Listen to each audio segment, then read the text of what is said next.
आज के वीडियो में हम स्टैटिस्टिक्स यूनिट्स का टॉपिक पढ़ने वाले हैं। तो आज के वीडियो में हम स्ट्रेट लाइन के ऊपर न्यूमेरिकल सॉल्व करेंगे। तो क्वेश्चन में क्या बोला है, fit a straight line y equal to a plus b x to the following data by the method of least square.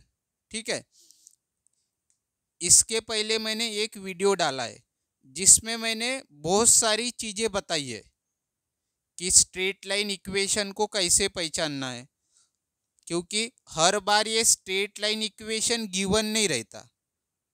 ठीक है, इसमें तो गिवन बोला है, बट अगर सिर्फ स्ट्रेट लाइन बोला रहता और ये इक्वेशन नहीं दिया रहता तो ये इक्वेशन आपको याद रखना है। अगर स्ट्रेट लाइन इक्वेशन गिवन नहीं दिया है तो आपको यही वाला लेना है हमेशा, स्ट्रेट लाइन इक्वेशन। कभी कभी क्वेश्चन में दिया रहेगा, कभी कभी गिवन नहीं रहता है, तो आपको यही स्ट्रेट लाइन इक्वेशन लिखना है। तो हमें स्ट्रेट लाइन इक्वेशन दिया है, ठीक है। तो हमें क्या करना है, fit a straight line, straight line हमें निकालनी है, क्योंकि इसमें ए और बी की वैल्यू अननोन है। तो यही दो वैल्यू को हमको निकालना पड़ता है। किस मेथड से, लीस्ट स्क्वेयर मेथड। तो देखो, तो इसके पहले का वीडियो आपको देख लेना है, क्योंकि उसमें मैंने बताया है कि नॉर्मल इक्वेशंस वगैरह कैसे निकालते हैं। क्योंकि अगर आपको क्वेश्चन सॉल्व करना है तो आपको नॉर्मल इक्वेशन पता होने चाहिए। तो इसके पहले के वीडियो में मैंने निकाल के दिखाया है कि नॉर्मल इक्वेशंस कैसे निकालना है। अगर आपको याद है तो आप डायरेक्ट भी लिख सकते हो, निकाल के दिखाने की ज़रूरत नहीं है। बट अगर आपको याद नहीं है तो आपको निकालना ही पड़ेगा। तो देखो, तो ये स्ट्रेट लाइन इक्वेशन, ये पार्ट आपको एग्जाम में लिखने की ज़रूरत नहीं है। यहाँ तक क्वेश्चन दिया है, यहाँ से सॉल्यूशन है। क्या है हमारा straight line equation, y equal to a plus b x. तो आपको ये सब प्रोसीजर करने की ज़रूरत नहीं है अगर आपको नॉर्मल इक्वेशन याद है। तो मैं तो बताऊंगा नहीं कि ये इक्वेशंस कैसे आए, क्योंकि उसके लिए आपको पिछला वीडियो देखना पड़ेगा। तो नॉर्मल इक्वेशंस कौन से है, ये हमारा पहला नॉर्मल इक्वेशन हो गया और ये दूसरा। तो आप ये दोनों डायरेक्ट एग्जाम में लिख सकते हो, ये प्रोसीजर नहीं की तो भी चलता है। तो ये दो नॉर्मल इक्वेशंस लिखे। दो ही क्यों लिखे, क्योंकि हमें दो अननोन की वैल्यू निकालना है, ए और बी। दो अननोन है तो दो नॉर्मल इक्वेशन। अगर तीन अननोन होते तो तीन और नॉर्मल इक्वेशन लिखते। तो अभी हमें ए और बी निकालना है, दो अननोन है तो दो नॉर्मल इक्वेशंस लिखे हमने। ये फर्स्ट नॉर्मल इक्वेशन, ये सेकंड नॉर्मल इक्वेशन। तो इन दो इक्वेशंस के मदद से हमें ए की वैल्यू मिलेंगी और बी की वैल्यू मिलेंगी। तो ए और बी तब निकलेंगी जब हमारे पास इन दूसरों की वैल्यूज रहेंगी। तो हमें सबसे पहले किस किस की वैल्यू निकालना है, ए और बी छोड़ के देखना क्या क्या दिया है इसमें। तो समेशन वाई है, तो समेशन वाई की वैल्यू चाहिए। एन है, समेशन एक्स है, ए और बी छोड़ के। फिर इसमें समेशन एक्स वाई है, ए छोड़ दो, समेशन एक्स तो लिख लिया, बी को छोड़ दो, लास्ट में कौन है, समेशन एक्स स्क्वायर। इन पांचों की वैल्यू पहले निकालनी पड़ेंगी, तब जाके हम ए और बी निकाल पाएंगे। तो देखो इन पांचों की वैल्यू कैसे निकलेंगी। तो इक्वेशंस को देखना है, इन इक्वेशंस से ही समझ जाओगे आप कि किस किस की वैल्यू निकालना है। ए और बी को छोड़ देना, बाकी कौन कौन है, समेशन वाई है, एन है, समेशन एक्स है, समेशन एक्स वाई है, समेशन एक्स तो ऑलरेडी हमें पता है निकालना है, और समेशन एक्स स्क्वायर है। तो पांच की वैल्यूज हमें निकालनी है। तो सबसे पहले एन की वैल्यू तो आसान है, कितनी वैल्यूज दी है एक्स की गिनना, 1 2 3 4 5, तो 5 वैल्यूज है, तो एन की वैल्यू कितनी आएंगी 5। अगर 6 वैल्यूज दी रही थी तो एन की वैल्यू 6 आएंगी, बट यहाँ पे 1 2 3 4 5 5 वैल्यूज दी है, तो एन इक्वल टू 5। फिर आपको एक कॉलम किसका बनाना है, एक्स का, एक कॉलम किसका बनाना है, वाई का, तो एक्स की सारी वैल्यूज लिख लेना, वाई की सारी वैल्यूज लिख लेना।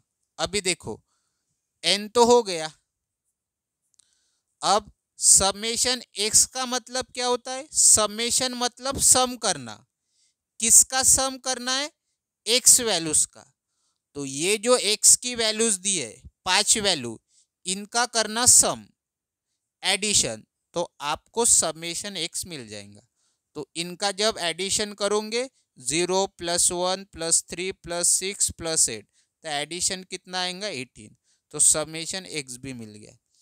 यहाँ पे किसका समेशन करना है, वाई का, तो वाई की वैल्यूज तो है हमारे पास, इनका भी सम करना, तो समेशन वाई मिल जाएगा, 3 वैल्यू मिल गई। फिर समेशन एक्स वाई वैल्यू का सम करना है, बट हमारे पास एक्स वाई वैल्यू नहीं है ना, एक्स इंटू वाई नहीं है ना हमारे पास, तो सबसे पहले एक्स इंटू वाई निकालना पड़ेगा। तो एक कॉलम किसका आएगा, एक्स इंटू वाई का, तो एक्स इंटू वाई तो हम आसानी से निकाल सकते हैं। तो जैसे पहली एक्स की वैल्यू क्या है 0, इंटू पहली वाई की वैल्यू 1, तो 0 इंटू 1 0, ऐसा भी लिख सकते हो, ऐसा भी लिख सकते हो, वो आपके समझने के ऊपर है। और वैसे भी ये लिखना भी नहीं है, आप डायरेक्ट भी आंसर लिख सकते हो, लिखा तो भी चलेगा। फिर दूसरी एक्स की वैल्यू 1 इंटू दूसरी वाई की वैल्यू 3, 1 इंटू 3 3, फिर 3 इंटू 2 6, 6 इंटू 5 30, 8 इंटू 4 32, और हमारे पास अभी एक्स आई की वैल्यूज आ गई। फिर इनका भी सम करना, तो समेशन एक्स वाई मिल जाएगा, तो ये भी वैल्यू मिल गई चौथी। अब क्या करना है, समेशन किसका करना है, एक्स स्क्वेयर वैल्यूज का, तो एक्स स्क्वेयर वैल्यूज नहीं है ना हमारे पास, एक्स की वैल्यू है लेकिन एक्स स्क्वेयर की वैल्यूज नहीं है, तो पहले हमें एक्स स्क्वेयर की वैल्यूज निकालना पड़ेगा। तो एक कॉलम किसका आएगा, एक्स स्क्वेयर का, तो एक्स स्क्वेयर मतलब एक्स की वैल्यू का स्क्वेयर, तो 0 का स्क्वेयर 0 ही आएगा, 1 का स्क्वेयर 1, 3 का स्क्वेयर 9, 6 का स्क्वेयर 36, 8 का स्क्वेयर 64, और ये जो वैल्यूज आई है इनका भी कर लेना सम, तो समेशन एक्स स्क्वेयर मिलेगा। तो पांचों वैल्यू हमने निकाल ली। अब हमें क्या करना है, इन वैल्यूज को इन दो नॉर्मल इक्वेशन में पुट करना है। ये हमारा फर्स्ट नॉर्मल इक्वेशन होता है, ये हमारा सेकंड नॉर्मल इक्वेशन होता है।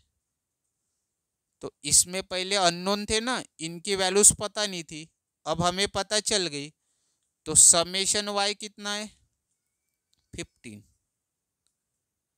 ये यहाँ पे लिखा है, put above values in equation a and b. इसको इक्वेशन ए बोला है, इसको इक्वेशन बी बोला है। तो इक्वेशन ए और बी में ये जो 5 वैल्यूज निकाली है वो पुट करना है। तो समेशन वाई कितना है 15, एन की वैल्यू 5, उसके साथ ए एज इट इज लिखना, प्लस समेशन एक्स कितना है 18, उसके साथ बी एज इट इज लिखना है। ठीक है, फिर second normally summation x y कितना है 71, इक्वल टू समेशन एक्स कितना है 18, ए एज इट इज लिखना है, प्लस समेशन एक्स स्क्वेयर कितना है 110, बी एज इट इज लिखना है। फिर इन दोनों इक्वेशंस को कैल्सी में डालना है और आंसर निकाल लेना है। इक्वेशन मोड में जाना कैल्सी में। अब आपके पास कौन सा कैल्सी है मुझे पता नहीं, इसमें मैं बता रहा हूँ। ये fx991 ES प्लस है, तो मोड में जाना, फिर जाना इक्वेशन यानी 5, फिर आपको जाना है 1। तो सबसे पहले ये वैल्यू पुट करनी पड़ती है 5, देन सेकंड 18 और फिर लास्ट में 15। इस पहले इक्वेशन की बात करो तो सबसे पहले 5 फिर इक्वल टू 18 इक्वल टू, फिर उसके बाद क्या करना है, कॉल आया है, हाँ। तो सबसे पहले 5 फिर 18 फिर उसके बाद 15 इक्वल टू, तो इस इक्वेशन को पुट कर लिया। अभी इस इक्वेशन को पुट करेंगे, तो इसमें भी सबसे पहले 18 फिर 110 फिर 71, तो 18 equal to 110 equal to 71 equal to, दोनों इक्वेशन को पुट कर लिया। फिर अब देखो यहाँ पे पहले ए है ना, तो जो भी इसमें पहले वैल्यू आएंगी वो ए की रहेंगी, और इस इक्वेशन में बी है तो जो दूसरी वैल्यू आएंगी वो बी की रहेंगी, क्योंकि पहले ए है फिर बी है, इसमें भी पहले ए है तो फिर बी है। तो इसमें जो पहली वैल्यू आएंगी, अब ये वाली बटन दबाना डिलीट के ऊपर की, तो कितनी आई पहली वैल्यू 1.646, फिर से इक्वल टू दबाना, दूसरी वैल्यू क्या आई 0.376, तो ये हमें ए और बी की वैल्यू मिल गई, वही आई। अब इन ए और बी की वैल्यू को कहाँ पुट करना है, put A equal to 1.646, B equal to 0.376 in equation 1 में, ये वाला हमारा इक्वेशन 1। तो y as it is equal to A की वैल्यू जो हमने निकाली, फिर प्लस बी की वैल्यू जो हमने निकाली, और x एज इट इज, तो ये रहा हमारा आंसर। तो यहाँ तक आपको क्वेश्चन सॉल्व करना है, ठीक है। तो इस प्रकार से आपको ये स्ट्रेट लाइन वाला क्वेश्चन सॉल्व करना था। अगर कुछ डाउट होंगे तो कमेंट के माध्यम से पूछ सकते हो। वीडियो पसंद आया हो तो लाइक ज़रूर करना, और इस चैनल को आपको सब्सक्राइब जरूर करना है। वीडियो तो देखते हो लेकिन आप सब्सक्राइब नहीं करते, सब्सक्राइब जरूर करना है। और आपको कौन कौन से टॉपिक पे वीडियो चाहिए ये भी कमेंट के माध्यम से बता सकते हो। और जिसको भी ऑनलाइन क्लासेस ज्वाइन करनी है इस नंबर पर मुझे व्हाट्सएप करें।